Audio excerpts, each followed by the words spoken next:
সম্পর্কের শুরুতে যে মানুষটা আমাদেরকে সবচেয়ে বেশি ভালোবাসে, যে মানুষটা আমাদেরকে সবচেয়ে বেশি বিশ্বাসের জায়গা তৈরি করে দেয়, যে মানুষটা আমাদেরকে ভালোবাসতে বাসতে রাত দিন এক করে ঘুমায় না, খায় না, আমাদেরকে ছেড়ে থাকতে পারে না, বাঁচতে পারে না, সেই মানুষটাই একটা সময় আমাদেরকে ছেড়ে চলে যায়।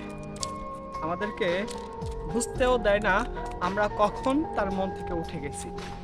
সম্পর্কের শুরুতে যে মানুষটা আমাদেরকে প্রতিশ্রুতি দেয় সারা জীবন একসাথে থাকবে, কখনো কোনো পরিস্থিতিতে আমাদেরকে ছেড়ে যাবে না, একটা সময় পর সে ওয়েল এস্টাবলিশ একটা ছেলে দেখে বিয়ে করে নেয়। সে অনেক ভালো থাকে, আমাদের দেখা দেখা অনেক ভালো থাকে, অথচ আমরা দিন শেষে আমরা কি পাই? আমরা পাই এক বুক হতাশা, তার অশূন্যতা, তার অপরিচর্যা। এরপর কি হয়? দিন শেষে দোষ আসে আমাদের, আমরা তাদের উপর রাগ দেখাই, আমরা তাদেরকে ভালোবাসতে জানি না। আরে ভাই, একটা ছেলে যদি রাগী মেন্টালিটি না হয়, সে তোমার জীবনের জন্য কাল কাল হয়ে দাঁড়ায়।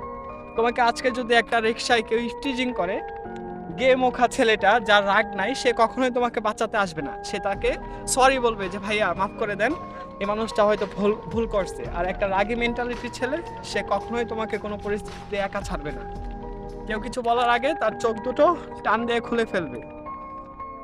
এজন্য রাগের কাছে হেরে যায় হাজারো সম্পর্ক, রাগের জন্য শেষ হয়ে যায় হাজার হাজার সম্পর্ক, লাখো লাখো সম্পর্ক, হাজার হাজার বিচ্ছেদ।